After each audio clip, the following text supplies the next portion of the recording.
Are you looking for something fun and unique to give away in your merch orders or at your shows? Look no further. Hit me up today to order 1-inch buttons for your band, label, or other project. High-quality metal pinback buttons for your friends and fans' battle jackets, messenger bags, and guitar straps. $33 for 100 buttons shipped in the U.S. Message me on IG at Everything Remade to get started.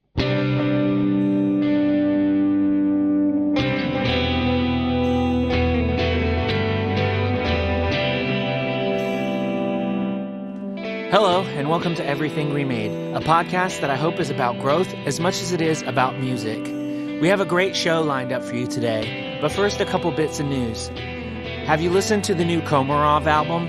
It's on Middleman Records Bandcamp. Just came out this week, and if you are a fan of heavy as hell screamo with tinges of black metal, you must not miss this. Also this week, I released my new comic Dog Brain. It's 36 pages of weirdo horror wrapped in a heavy-duty cardstock cover. It's oversized at 8.5 by 7 inches, and I think it's the best thing I've done so far. $13, $15 sliding scale, shipped, included in the US. Hit me up to order. Of course, you can read that and any of my other comics on Patreon as soon as you sign up. The address is patreon.com/humanmachine. Also, there is lots of music stuff and behind-the-scenes sneak peeks. Patreon.com/humanmachine. And now, I'd like to play something for you.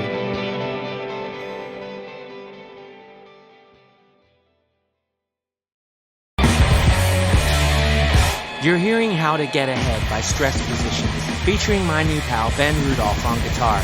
Ben has a very rich history of bands, and it was awesome getting to chat with him about all of that.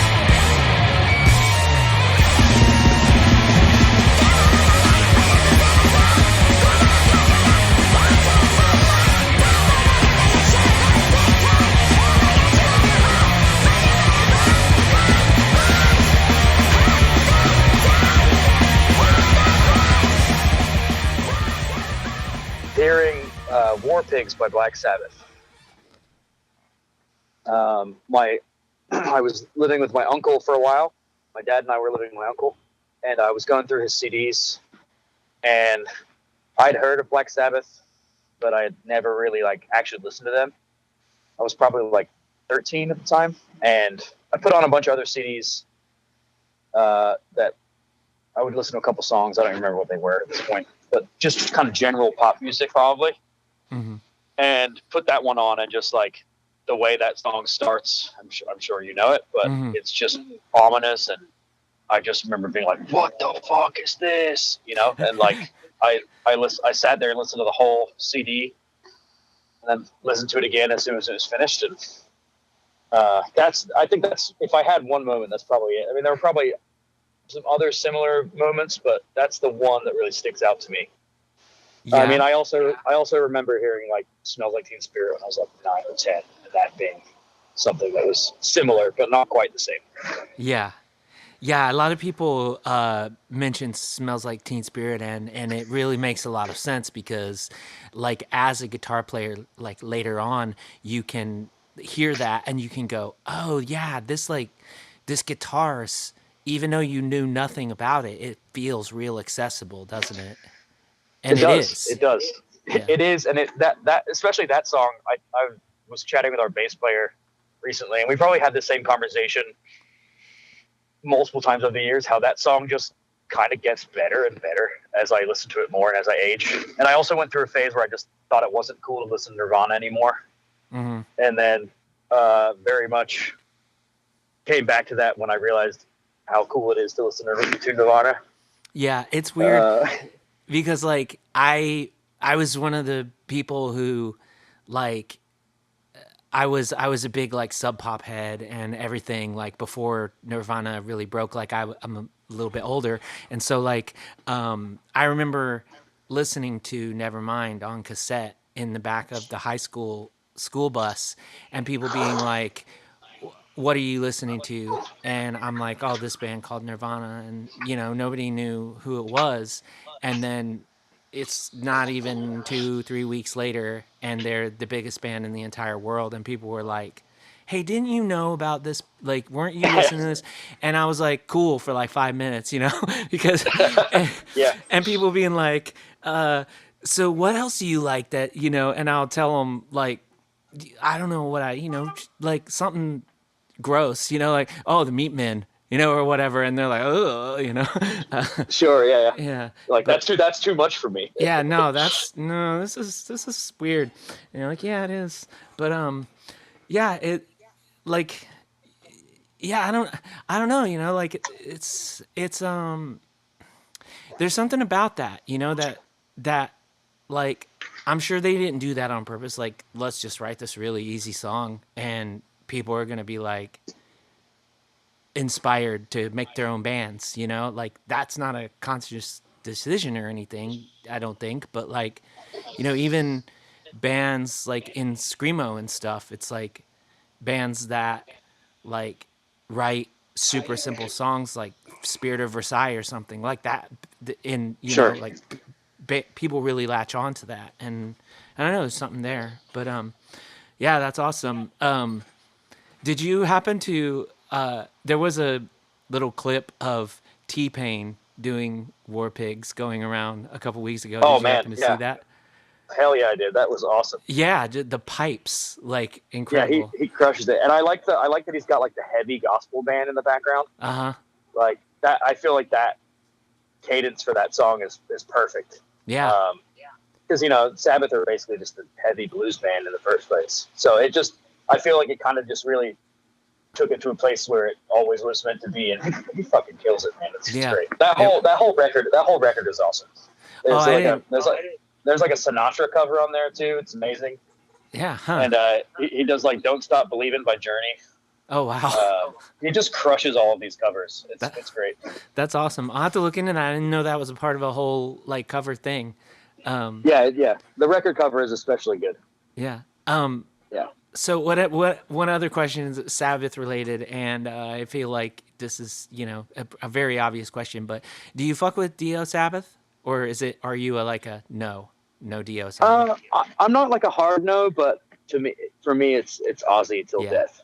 yeah. I mean, I can see Like, how like you would be as influential and cathartic as that experience was. I could see how you'd be like, no, this isn't quite right, but like, I actually really love Dio Sabbath, but yeah. if I'm being totally honest, outside of Heaven and Hell, I've never really delved too far into it, and I feel like maybe the boat hasn't necessarily sailed, but it's not something that has interested me thus far. But maybe I'll go back and have a more. Yeah. I'll make the holy dive. As it were, yeah. I mean, Lonely is the Word is just like such a, like, I just fuck with that song so hard. And I'm just like, I want to make a screamo Lonely is the Word, like, one day. Like, if there's going to be just this long part in the middle that doesn't make a lot of sense, and it's, it's, it sounds like wasted people are fucking in the background or something, just something absurd about it. But, yeah. Yeah, that's like that's a super solid place to start, for sure. Those two songs and bands. So like, how long was it till you were like playing guitar and stuff? Like, at what age did you start learning to Um, play music? I was probably I was probably already kind of playing guitar at that point. Like at that point, I really liked like kind of just like radio rock music, and my parents are fairly young in comparison to most people's parents.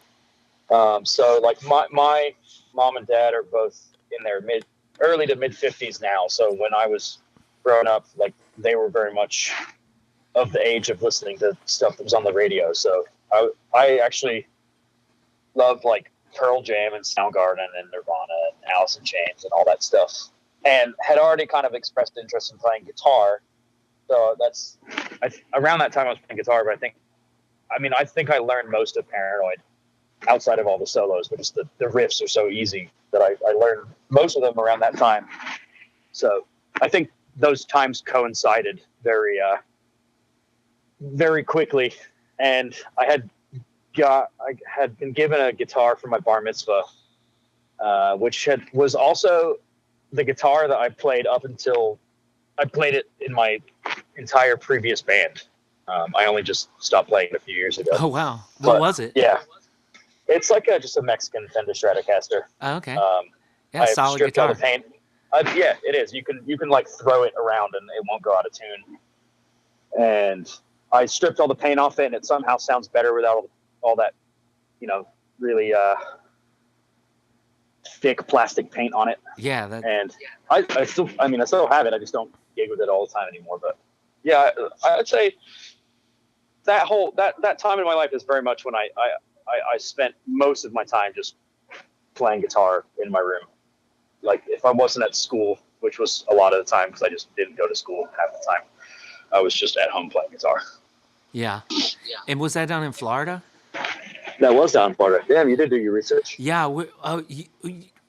I think like, was that in the Orlando area that you grew up, or was that like where you like? Did you move there once you like got out of the house, or what was that? No, that's. I was living in Orlando. I was born in England actually. Okay. And I moved over to the States a week before my 13th birthday, and I had lived in New York New York City the first year with my dad, and then Orlando is where he's from originally, so I moved down there with him. And I spent age of pretty much 14 to, or almost 14 to 24 in Orlando, and then I moved up to Chicago. Was there like, did you feel any sort of like culture shock in that? Like, I mean, I grew up in Florida as well, but like, I grew up in small town Florida. I grew up like outside of Fort Myers, like in a town with a graduating class of like 200. So, oh wow, it's different than Orlando. So, Orlando would be a big city in comparison. Oh, for sure. That's where we used to go to see shows. Like, we went to see Danzig or something, and it was in either St. Pete or Orlando, Yeah, it would be in like the House of Blues or something like that, or Janus, or I can't remember where we saw Janus Landing. Yeah. I can't remember where we saw Danzig exactly, but yeah, we saw a lot of shows at at Janus, or there was another place for a while, the Brass Mug, I think. I don't know if that was in. Yeah. That's in Tampa. Yeah, it was in Tampa. I don't think it's there anymore. It's like we. I didn't realize like until later. It's like when we're going to St. Pete, we're going to Tampa, we're going to Orlando. Like, I'm just like, yeah, we were just such like little country bumpkins, but it didn't feel like it because it's Florida. It's like, but you're like, no, there's serious country people in Florida, and we were them, I guess. But yeah. Yeah. I mean, but it's also it's not what 2.5 hour drive, 3 hour drive up to Orlando, or yeah, it was fine. Yeah, I mean, we were young. What else were we gonna do? Yeah, I mean, I did a lot of the same thing. I mean, I would go down to Miami once I started driving. Oh, that's a haul too. Yeah, people don't understand. Like, Miami is so far. Like, you're like, oh, Florida's like Miami, Orlando, and like Gainesville or something, right? It's like these are the big. It's like you also have Jacksonville, which is the largest city in the United States, technically. Oh, for sure. Yeah, I mean, a square mile. It's just like from Gainesville to Miami is like 10 or 6 12. hours. Is it 6? Yeah, it's about 6. I mean, I think maybe it was a lot farther than that. The traffic can also dictate how long it takes to get down there. So for some reason, I thought that because first band I was ever in was based out of Venice, and I thought that we drove like 6 hours to Miami. But like you said, it could have been 6 hours, and it was just because of traffic or whatever. But yeah, I mean, I've definitely made it down there from Orlando in about 3. Yeah, that's wild. And I think there was sort of a kinship in punk hardcore stuff between Orlando and Miami. Yeah. At least when I was growing up. I mean, Gainesville too. I think Gainesville, Tampa, Miami, Orlando. Those at least when I was first, going to shows every night of the week. It seemed when I was 16 or 17, it was kind of everybody from those 4 cities sort of knew each other and were friends. Yeah, just like the DIY network, like, hey, come play here when your band wants to play here, and then you book that band where you live, so yeah. Yeah. It's, I guess to answer your question though, because it did veer off. It was when I first moved over here. It was more of a culture shock in Florida than it was in New York, probably because I lived in London before I came over. So New York was obviously like big and scary and crazy, but also like more similar to how I'd already been living. Like, I think in big cities, a lot of times it's way more common for kids to just be like walking around by themselves or taking the bus or train or whatever. So I kind of like had been doing that since I was like 10 or 11. So living in New York was more of what I was used to. And then going down to Florida was kind of like, like big and open. What's up with big all and these old open people? And sprawling. Yeah, that just like just like big roads and everybody drives and just miles and miles of strip malls and shit like that. That was something that I had not really seen before until I moved down there. Yeah. So Chicago is like just another. You're like, oh yeah, this is back to what we're used to, sort of. Yeah. I mean, I lived in Florida long enough to sort of forget all that, but right. but not really. I mean, Yeah. I think just as sort of the natural progression was to want to move to a bigger city and somewhere that felt more like a musical mecca in ways. Yeah. So yeah, it's kind of why I ended up here. it's.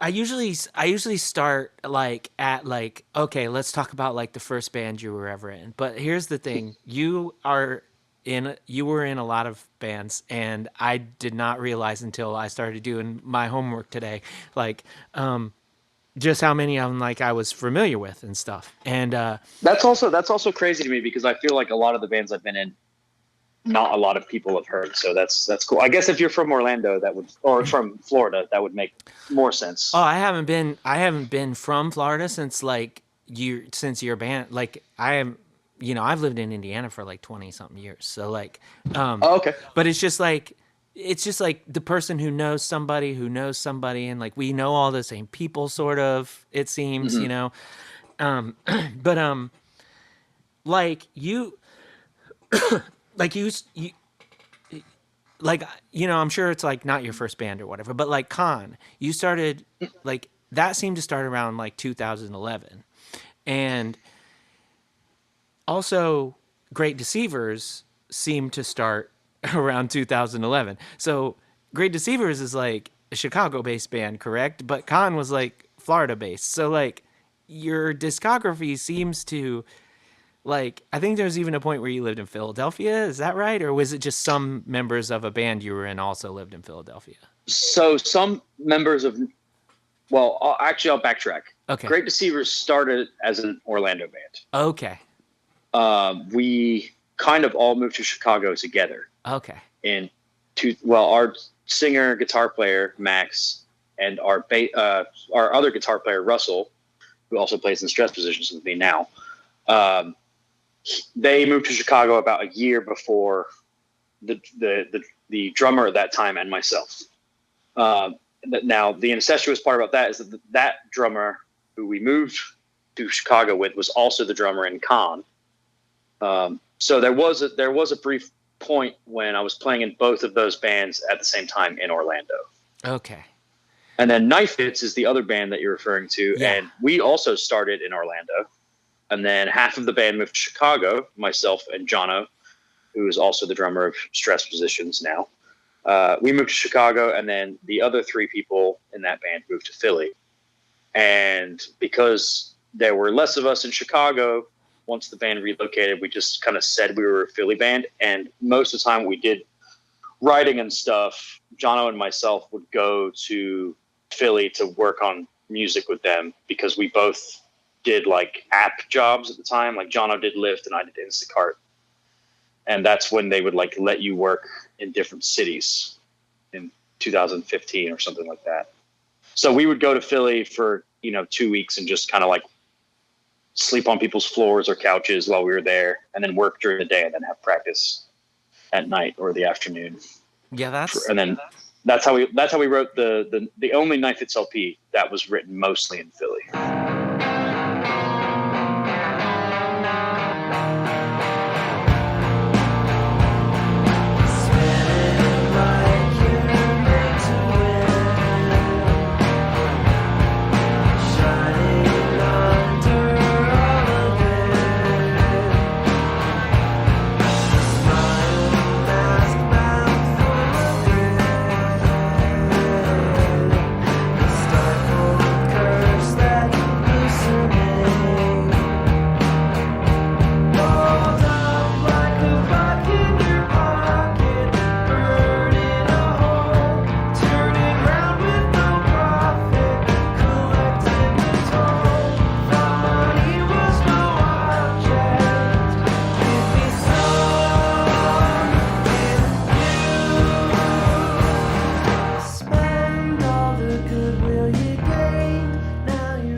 That's wild, like the whole like app thing while you're just like doing whatever. And like I actually heard like there's a sort of a noise based musician that like tours completely by himself, and he's like, yeah, I'll show up into town and then I'll like do Grubhub for like 3 hours, and then I'll like do a noise show, and then I might do Grubhub again for a couple hours after the show, and then go sleep in a parking lot somewhere. And I'm like, this is wild. This is fucking wild. But yeah, Grinding. Say what? Grinding. Yeah, I mean that's how, I guess if the gig didn't pay for your gas, I guess that's how you're gonna do it. But and I feel like most time when you make noise music, the gig is not paying for your gas. It's probably not. You're right. Yeah, you maybe have some very, very strange merch, like a cassette that somebody has to break a glass bottle to get to listen to or something, you know. Maybe you have that Yeah. to sell for the gas. Floppy disk. Knife Hits was the band I was referring to, and it's wild because I can't remember how I got this, but I have like several copies of that in my label distro. Like probably from Dead Tank, who put it out, maybe. It's possible. I don't remember if I did a trade with Dead Tank or not. Like I remember that Dead Tank did buy some distro from me once, but I probably did a trade at some point as well. But yeah, I was just like going through your discography, and I was like, I have that in my distro. That's a killer record, you know. Like, and here cool. we are.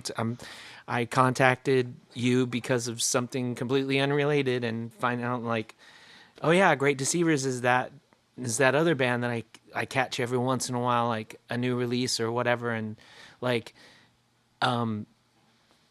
it's you know, obviously very different than your other stuff, like that being a sort of more like Superchunk, Weaker Thans, Pixies, you know, sort of vibe than like all of your really heavy and like discordant stuff that you usually do. But yeah, totally. I mean, I actually, you know, I started playing in Great Deceivers when I was 18. That's when we kind of first started playing shows. It was even more sort of twee and poppy when we started.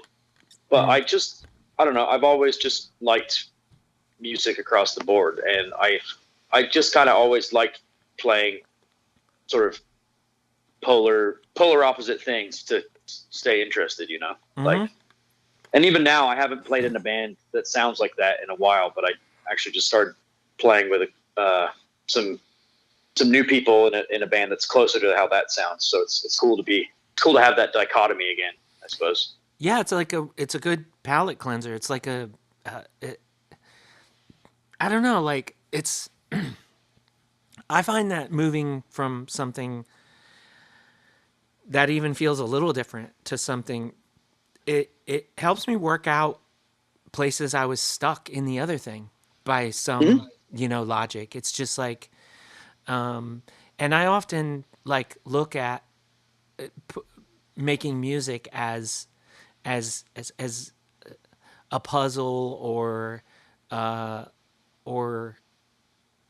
even like an operation that you're performing in some way, you know, and Yeah, it's just like when you approach a problem in one thing that makes you think outside of the box a little bit, then it sometimes just feeds that other thing. I don't know how to I probably have explained it better in a different show, but I mean, I get what you're saying. I agree, and I think just to expand upon that, you know, it, the best way I think to get new ideas is by uh, immersing yourself in different ideas and different like ways of expressing yourself. And like there's I would say like parts of songs that I've like directly lifted from music that isn't heavy and put it into like a heavier context, oh yeah, yeah. I've and freely which is admitted to ripping off Saturday Night's All Right for Fighting and made a screamo version of it. that's fucking sick. Like I'll send you the song. Like I've never told people what song it is. Like because I want somebody to call me out, but I'll tell you like this. I'll send you the link like after the conversation. But Yeah, please do. I yeah, would love to hear that. yeah. But yeah, totally. It's I mean, it's just like like I've listened to books about writing and stuff, and it's like they're like, if you want to write, like go for a fucking walk. Don't think about writing all the time. Like if you want to write, watch a movie. Like Mhm. it's all this. Like living life and having different experiences is for sure the fastest way to unblock your art brain or whatever. But Yeah. yeah, that you're talking about like different angles, and that really made me. Like we're jumping around a lot, and I don't have a problem with that, but. It was nice when you were like, let me backtrack to keep things on the rails a little bit. But when I was listening to the Stress Positions record, and this is a comment that I made to my friend Seth when we were talking about like how it was one of my favorite things, like just a big like just never heard of this band is like boom, it's just in your face and shocked me, and I was like, this is one of my favorite things of the year. Well, But thank I you. was That's really awesome. Oh yeah, of course. But I was really listening to it, and I'm like, and especially like in the first song, like right away, as soon as it gets going, I'm like, this feels like a band that writes songs from a lot of angles. Like there's some songs where I'm like, this feels guitar first, but there's a lot Mm. of parts where I'm like, this sounds like the drummer had a really sick part and showed it to you, and you were like, yeah, I can do something with that. Like how much truth is there to that? The first part is true. There are definitely songs that I guess both parts are true to an extent. Uh-huh. There are definitely songs that like I'll bring to the table as a guitar player that are pretty much fleshed out and sort of realized, and then we will then almost dismantle it and fuck with it, and things can end up changing. But sometimes it might end up being almost exactly the same. There are other songs where I'll bring a riff and our drummer is like, I don't know how I feel about that riff, but let me try this beat over it. And then he will play something that I'm like, damn, that beat is way cooler than this riff was. Let me kind of like reevaluate how I am going to play this part to the drum part that you've written to this original riff. So you're kind of right, but also it doesn't generally start with a drum beat first. Right. It's just sort of like, this is how I'm interpreting it, and then you're like, wait, stay doing what you're doing. I'm gonna match that kind of Yeah, energy. exactly. And that's also the beauty of playing with an extremely accomplished and talented drummer who I've been playing with since I was a teenager. That he can pretty much play anything. So it's sort of like gives me and Russell, the bass player, the sort of like easy platform to be like, okay, well, we can kind of mold to what you're doing because that was cooler than what we were doing in the first place. Yeah, I So mean, if a drummer is really sick, like your work is really cut out for you because you're just like, no matter what I do, it's gonna sound cool. yeah, and he's also like extremely athletic when he plays drums as well. Like he plays the drums like he is like at war with them. No, I love And that. it's and just so unbelievably fast. I like forget how fast we play sometimes until I see a video or something, I'm like, holy crap, like that's how fast we play. I think it comes across on the recording too. I mean, I know that a lot of bands can get that sound, through production or whatever, like without like that necessarily being the case. But I think you can tell the difference when a drummer is really like just attacking the snare drum. Oh yeah, yeah, Yeah, and that's definitely what Jono's doing for sure. yeah, and it's. I mean, it's just there's just like such a visceral feeling like in your bones when you're listening to that and you're like yes, this is what, like, when you show up and you want to watch a band, you're like, that is what I want. Like I want to feel like everyone is bursting out of their skin, just like ready to 100%. explode. Yeah. I mean, I love when I see a band who it makes me feel some type of way. You know what I mean? Where it's just like this, and you can tell too when you watch somebody play, you can tell when it's like real and organic, and that they're feeling it in their bones. Mm-hmm. And that's something that we definitely strive for. I mean, I think also all of when I was getting into punk too, that's like what drew me to punk, is that it's just completely, or at least at once upon a time, it was just completely like just visceral. That was the only thing that it was, Mm-hmm. I mean, and obviously now it's evolved to a point where there's so many different styles and approaches, which are also fine. But I just think, the sort of early days of that music starting it was about being as pure and as visceral as possible, which is something that I definitely will appreciate till I cannot lift up a guitar anymore, Yeah, absolutely. I've never minded when a band is so involved in what they're doing that they're having a hard time playing their instruments. Like, but I mean, the goal is to still be able to play your instrument really well. But like when you can tell, you're like, this person is like losing their shit, like, and like it's just, it still works. You're just like, it's fine.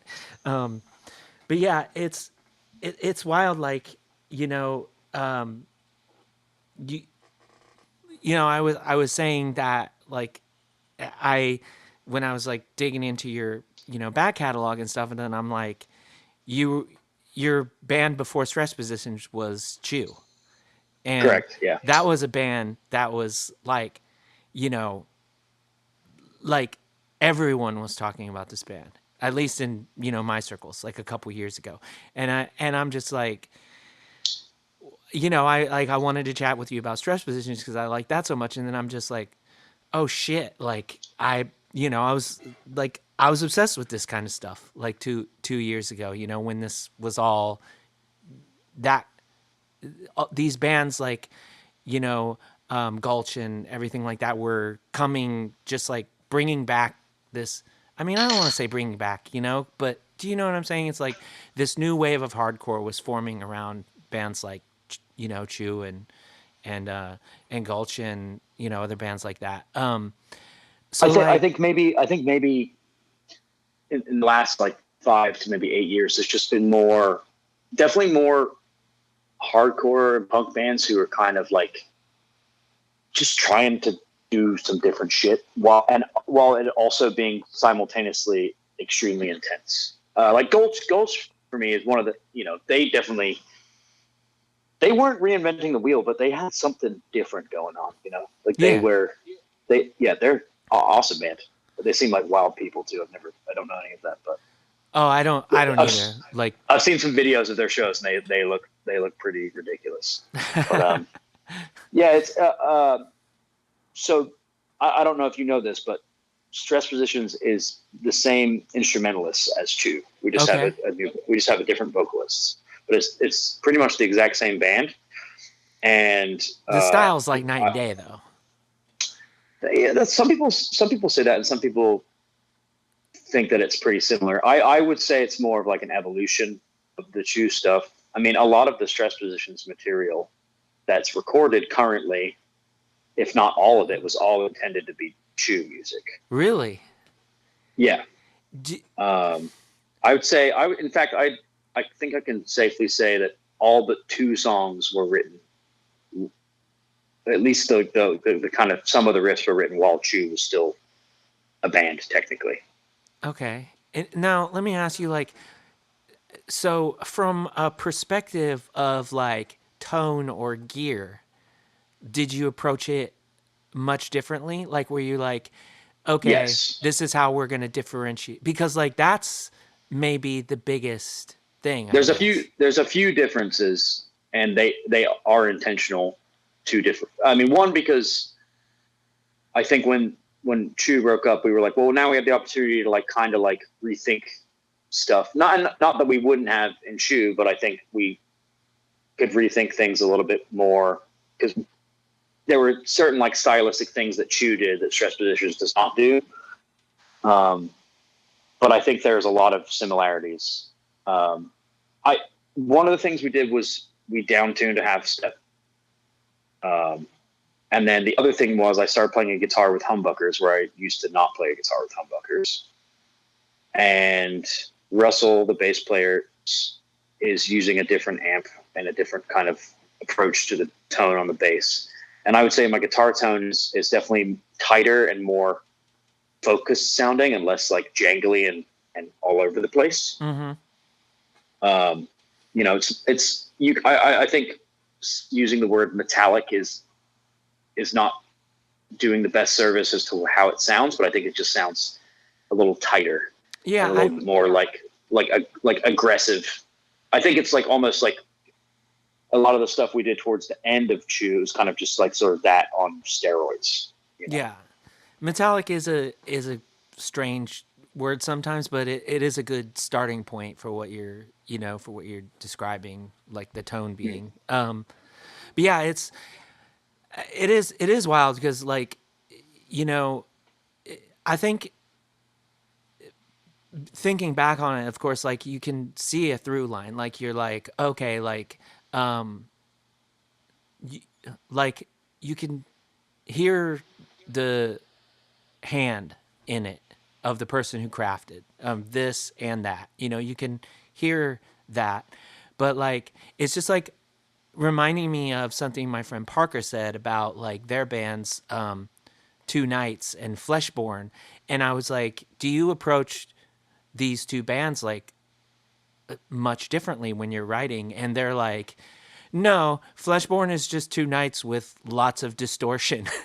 And it's like, yeah, I mean, you really can change a lot just by like you're saying, just like focusing sort of the sound you're going for. Obviously the down tuning is, like a big difference that's just gonna make, and like, I'm assuming this is also the point where you said you're playing a guitar with humbuckers, so this is like where you stopped playing your Fender so much.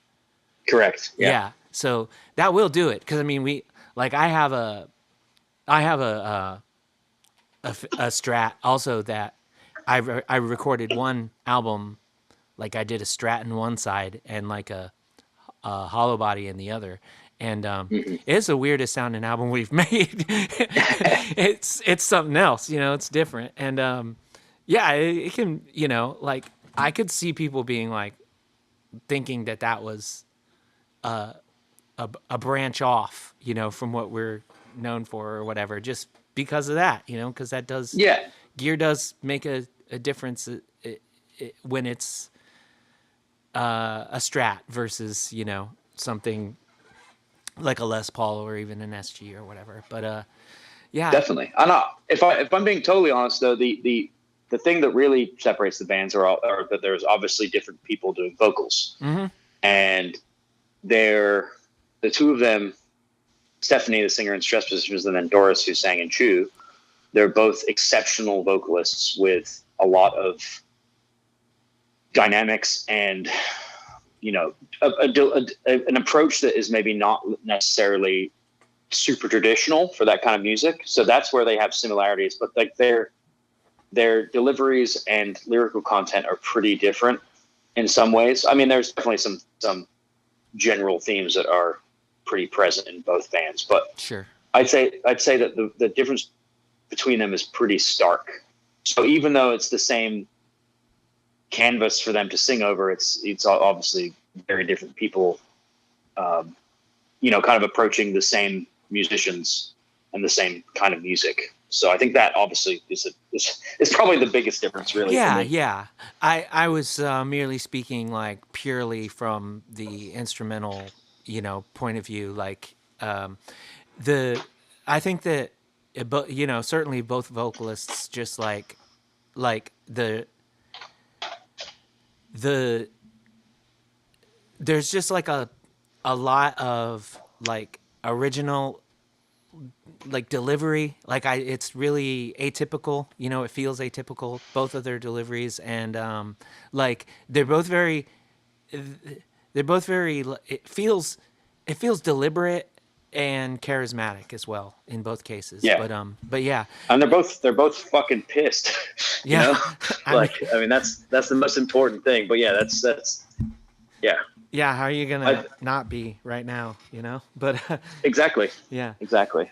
But yeah, the like like Chew had a ton of releases, and then the final release, at least as far as we all know, was the live at WHPK, which it says that's sorry to cut you off. That's cool that that that's actually the final release, because we just sort of put that up, and as like we had this recording that we weren't planning on doing anything with, but now the band doesn't exist. But that's cool that you are aware that's the last. Yeah, it's not technically a release, but it is the last recording that we put out. It's fucking great. Like it's like, I don't know. It's everything that I would want out of like a live album if that was my band.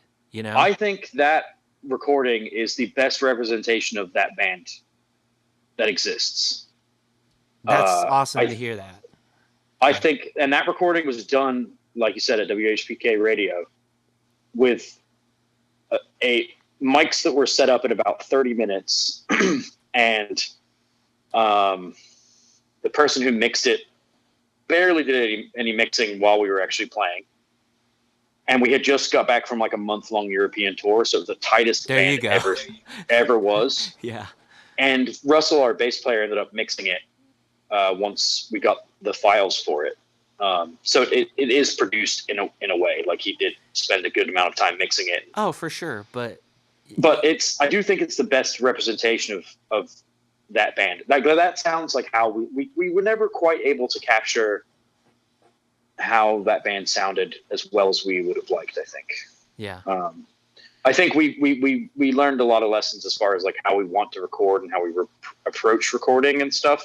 I mean, going back to the gear thing, it's partly why I switched guitars, because I sort of used to have to spend a lot of work trying to get my guitar to sound as nasty as I wanted it to when I played a guitar that was made not necessarily for playing like aggressive music, which was kind of part of the sound, but also like it was more difficult to get good guitar sounds. So we spent a lot more time on guitar stuff for that band.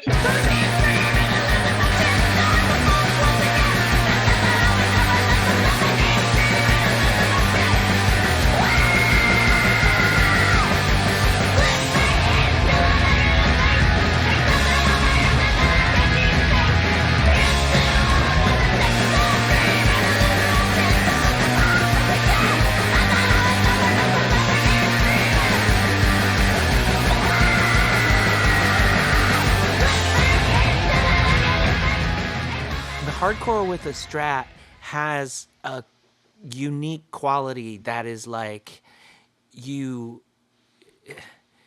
know it when you hear it, but like when 100%. You're trying to do anything with a Strat that a Strat was not made to do, it is like fighting the tides, it's like but it does a thing that a lot of other guitars do not do. Yeah, I think a really good they don't. a really good example of a Strat band in punk is this band called Acrylics. If you remember them. Yeah, I'm not sure. They were on the same label as Chew on Iron Lung, and we played a couple shows with them, and they were when they were around one of my favorite punk bands that was going. But their guitar player, just impeccable guitar player, so creative and weird, catchy, but played it was definitely a Fender guitar with a trem bar, and it you put on their record, you're like, exactly that's what that guitar is, Mm-hmm. Yeah, it's wild. There's sometimes it's when you're doing something, you're trying to go for something specifically. There's always like a part of me that like I want this guitar to sound so fucking gnarly and nasty and whatever, and there's like you do it, but then later when it comes to like actually mixing or whatever, you're like, wow, that was a mistake. Like, yeah, because like once you go there and it's just like, this is related to the Strat because it's like there's just that quality like you can't back away from, and yep. Yeah, I don't know. There's obviously plenty of bands making the Strat work and sounding cool, and I mean it'll show back up in one of my recordings at some point, but yeah. I don't know. What did you end up going, like what guitar did you end up going to? I play a Gibson Firebird now with the classic Gibson Firebird pickups in there, which are technically mini humbuckers. Okay. But yeah, that's been my guitar since actually the end of Chew, pretty much. I think the last Chew show, which was in 2020, which was never intended to be the last show, I had actually used that guitar, and I think we had actually tuned Half Step Down for the first time at that show. Oh, really? Mm-hmm. And then we broke up during the pandemic and just never played again. We never will. Was that weird? Like, was that weird for anyone? Like, so you tuned to Half Step Down, but if the song started on the 5th fret, you started on the 5th fret. Mm-hmm. But yeah. Like, did that fuck with you at all at first? Like, cause it fucked with Doris a little bit because she was, even if you're screaming, you're still kind of screaming in a key, right? Yeah, so yeah. I think she did not like it at first. And that show being the first time we did it, I think also, to be honest, at least her and myself probably had COVID at that show. Oh shit! Like we both. It was January. It was Ian's party, which was always in like mid-January, and her and I were both sick as dogs and didn't want to cancel. And obviously, that was in 2020, where no one was really paying attention to the fact that it was going to. There's no possible way that COVID could come here. Yeah, nobody knew even what it looked like, or yeah. Exactly. So if I looking back on it, we definitely were both extremely unwell, and in the spirit of rock and roll, we're like, we can't cancel the show, and played the show pretty unwell. Yeah. And it was probably one of our worst shows we've played in a year as far as our performance goes. I mean, maybe the other people think differently, but Doris and I are. We've talked about it before, and we're both like, yeah, that was a pretty bad one. Yeah.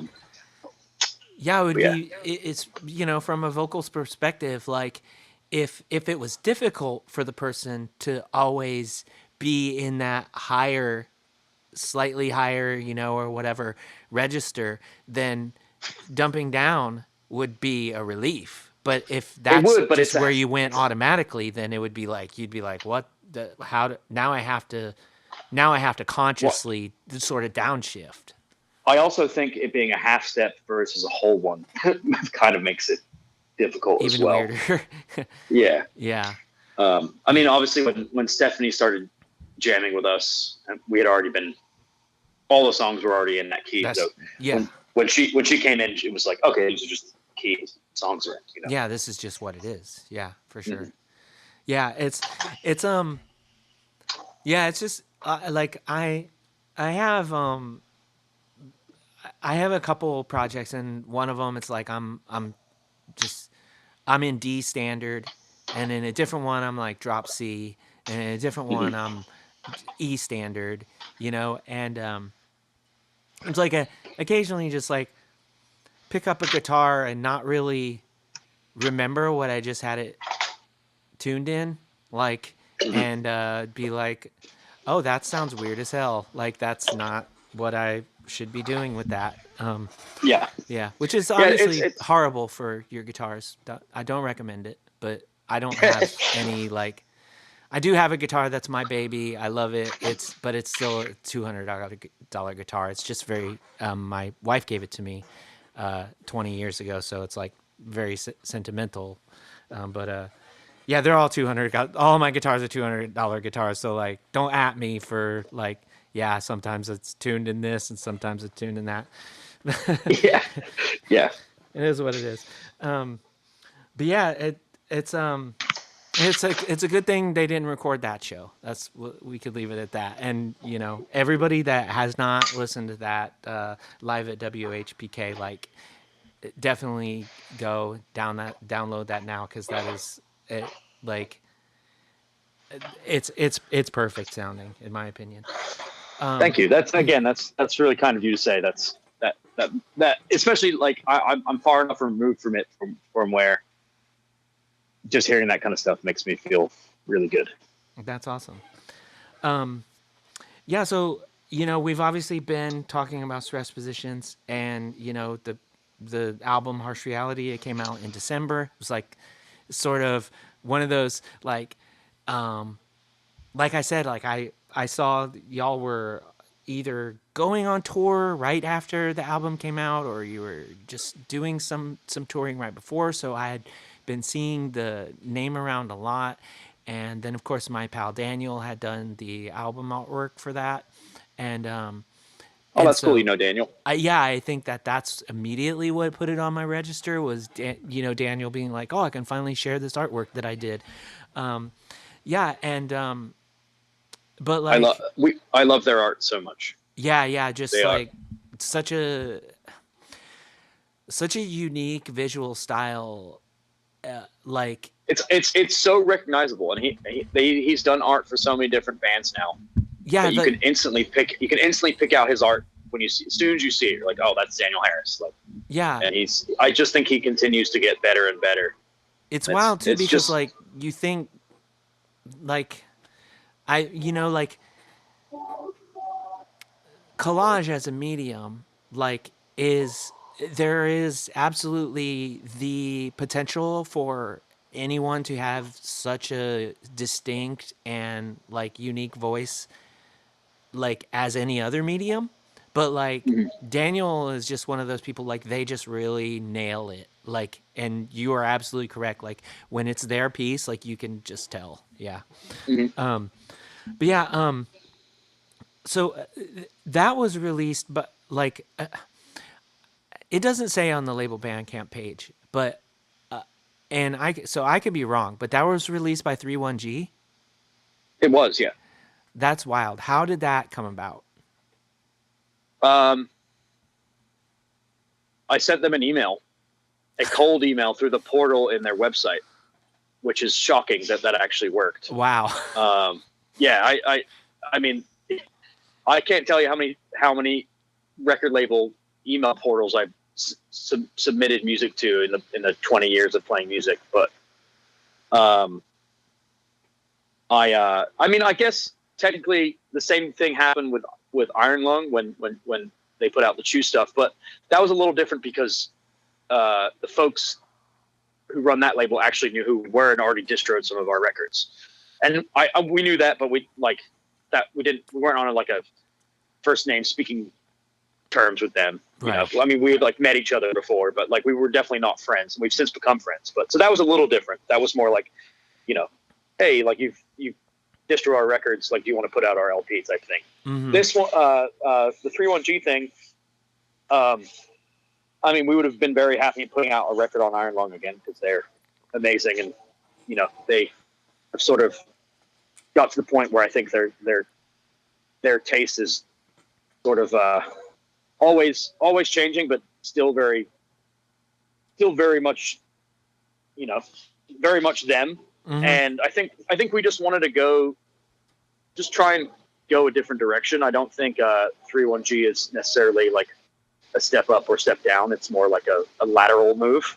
But I think we just wanted to like kind of just work with someone different, have be exposed to like a different audience, given the fact our first Stress Positions record came out on Iron Lung 2, just try something else. So that day I think I emailed like 10 different labels through the means in which they have available online.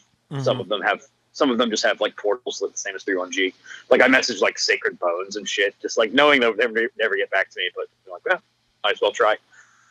And I got an email back from Justin Pearson like the next day, and it was basically like, hey, I listened to the record, I really like this, and I generally, I always try and listen to submissions, so you would have at least got that, but I really like this record, and I would like to help put it out in some way.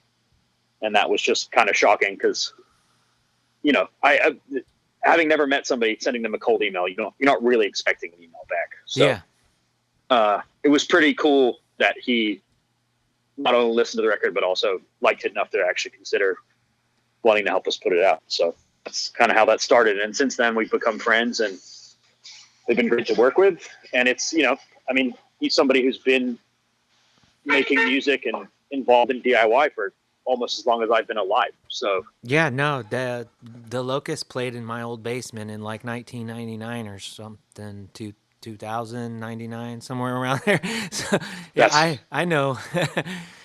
Yeah, and the Locust at one point were one of my favorite bands, and Swing Kids were one of my favorite bands. Oh yeah, and I don't know. I think the catalog for them is endless and weird, and I think that's partly why it was something we wanted to try, because they just always put out kind of whatever the fuck they want and isn't necessarily stuck to a certain genre, which is kind of more of what we were looking for versus just being on like a label that puts out mostly hardcore, Yeah, my first Screamo band was a deliberate Crimson Curse ripoff. I was like, this is the coolest thing I've ever heard, and I want to do that. That's sick. And yeah. So like, it's probably wild for anybody if somebody's like, what's your Justin Pearson band? And I'm like, the Crimson Curse, and people are like, what's wrong with you? But I'm like, that's the one. It just, they got like only around a dozen songs or whatever, but just like, bam. But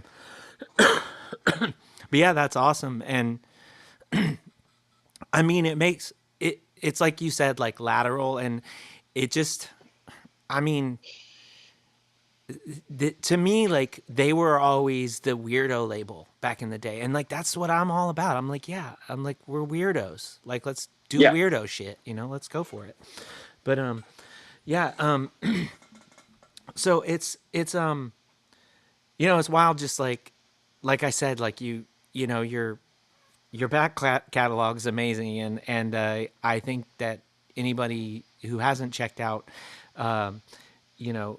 Con or Great Deceivers or Knife Hits, or obviously most people probably know C.H.E.W and are hearing Stress Positions.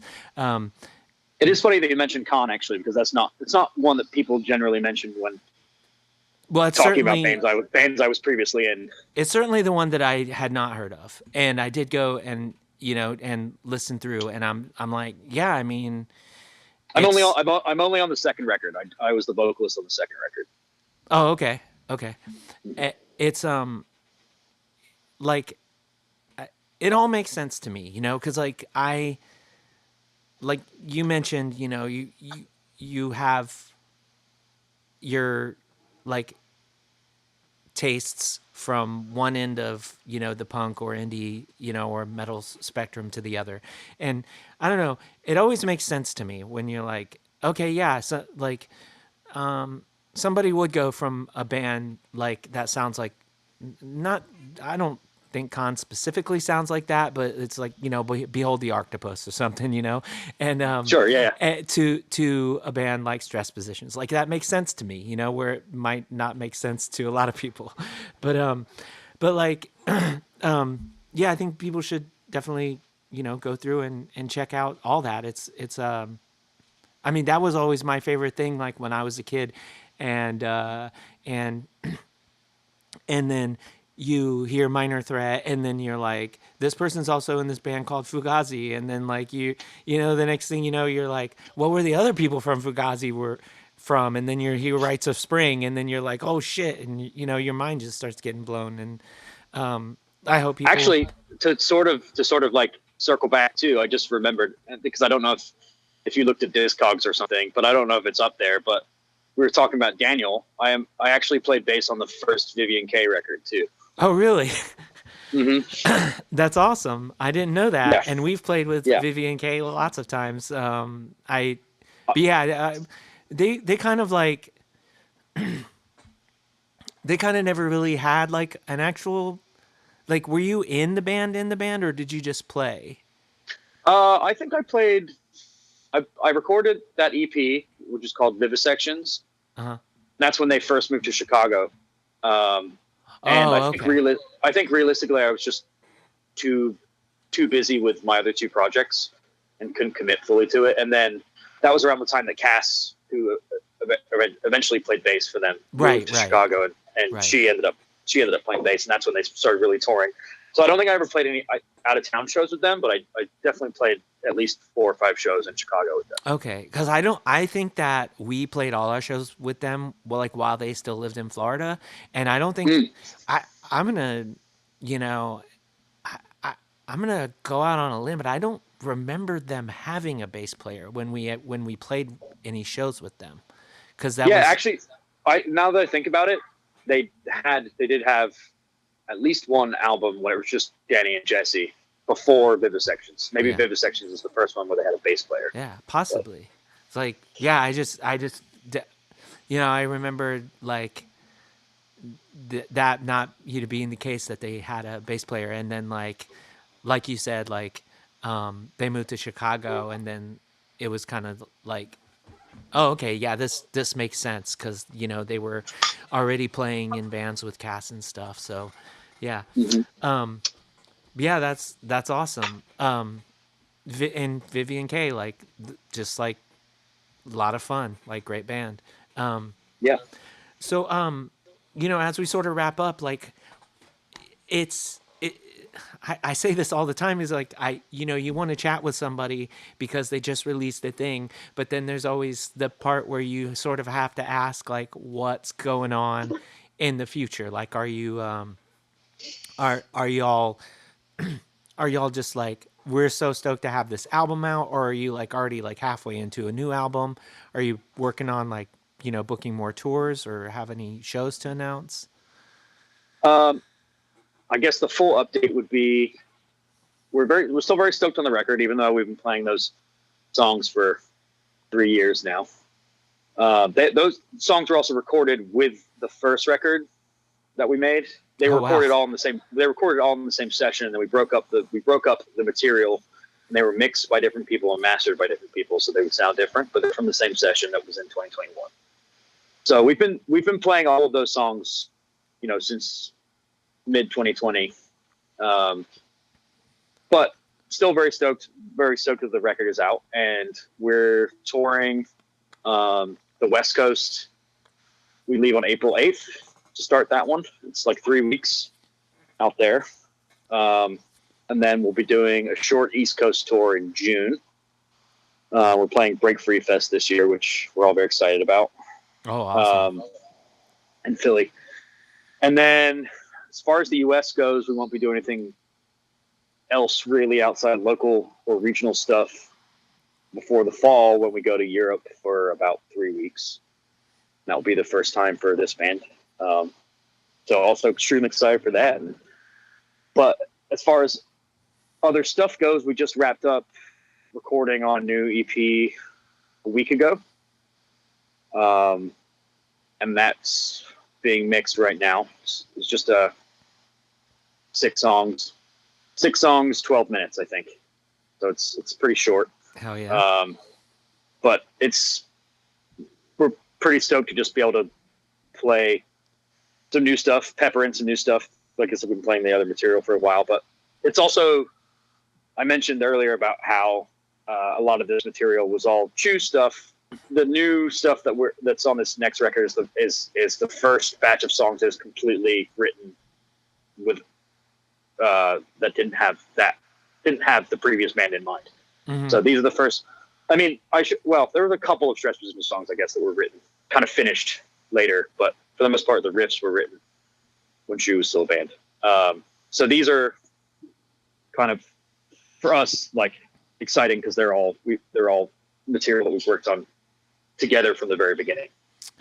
Do you feel like you approached the songs like when whatever angle you were specifically citing as the difference between Stress Positions and C.H.E.W became apparent to you, that when you're writing these new songs, you're like, all right, we're going straight in that direction? Like, did it feel even more like purpose? Like, I think so. Yeah. Something that myself and Russell tend to do when we're writing music together is that we write batches of songs in the same key. Mostly because we like things to an album to sort of feel like one long song. Mm-hmm. I call it the mega song. The mega song, yeah. And that's something we did with the last two C.H.E.W records as well. But sometimes, like, the key that the songs are in kind of dictates the feel of the songs, if that makes sense. Mm-hmm. And I'd say that this record is like, it's more relentless than before. Oh wow! It's probably some of the most like pissed off and mean shit we've ever written. Like, mean as a sonic descriptor. Yeah. Like, it's pretty furious sounding, and it's definitely somehow faster than some of the other stuff. There's blast beats in every song, which I can't say about the LP. We definitely like blast beats and wanted more of them. But there's also some shit that's weirder, I think. A little bit more, like, kind of pushing the weird side more, but also pushing the sort of like really like just like, I don't know, straightforward punk shit more at the same time. Mm-hmm. So, but there's also a song that's like kind of like, you know, a straight up like mid-tempo noise rock song. So it's exciting. We're just all excited. Yeah, we're all excited to just like have like a new batch of shit, and it's I'm just excited to be able to play it. But I also, again, happy that the LP's out and that we weren't able to tour for a while. Our drummer was doing a tattoo apprenticeship, so he was focusing on that. So we were doing weekends and stuff here and there, but we haven't really been able to tour. But now he's tattooing full time, so he has a bit more time to be able to tour. So that's exciting for us because, you know, we like to do that. Yeah, you really get to get out there and, you know, play the songs that you've been working on, and, you know, you have your records to show for it, and that's I also just don't like the idea of making physical records and not touring on them. Yeah. Like, unless you could put them in people's hands, like, you know, it's for me, it's hard to justify making things out of plastic if you're not going to be like putting them in the hands of people who are going to actually enjoy the thing that you made. Otherwise, it's just like a waste of a resource, you know? Yeah, it takes so much time, and it's so expensive anymore, and there's so many people that had to work to make it happen, you know? So for sure, when there's a band that like really does everything they can do to show that they are willing to back that, you know, they're walking the walk as well, you know? Yeah. And I have no desire to like make physical records for a band that doesn't tour. Yeah. You know what I mean? Like there's another band I'm playing in here in Chicago that hasn't played a show yet. It's a slow burn kind of band. We've been working on it for almost 2 years now. And that band has no prospect of touring. Maybe we'll play a couple shows out of town at some point, but just because of the nature of the careers of some of the people in the band, we will never tour. And I am perfectly fine with that happening, and then just, the music existing on the internet. Yeah, I mean, that's the beauty, right? Like, you don't have to do that anymore. So you can have bands where you're just like, nah, it's cool. And I mean, my situation now is like, it's like I have a setup where I can like make my own tapes. So it's like, hey, like I'll make my thing and I'll make 20 tapes. And if people want to buy them, cool. If not, that's not such a big responsibility financially or otherwise. You know what I mean? So, yeah. Excuse me. That's awesome. And I look forward to hearing that new band whenever that sees the light of Bandcamp, as it were. There's actually just to plug one more. I'm playing in another new band called Bursting. We're playing our first show on April 4th. What's it called? Bursting. Okay, I thought that's what you said, but I didn't wanted to make sure. That's awesome, and that'll be around Chicago. Yeah, that's going to be at Empty Bliss. April 4th with Ed Hockley. Oh, sick. Yeah, they're good buds of ours. That's going to be a wild show. It will be, yeah. And that band I'm excited to mention it earlier, but I'm excited about it just because it's music that I haven't played that style of music in a while, so it's been cool to get back into that groove.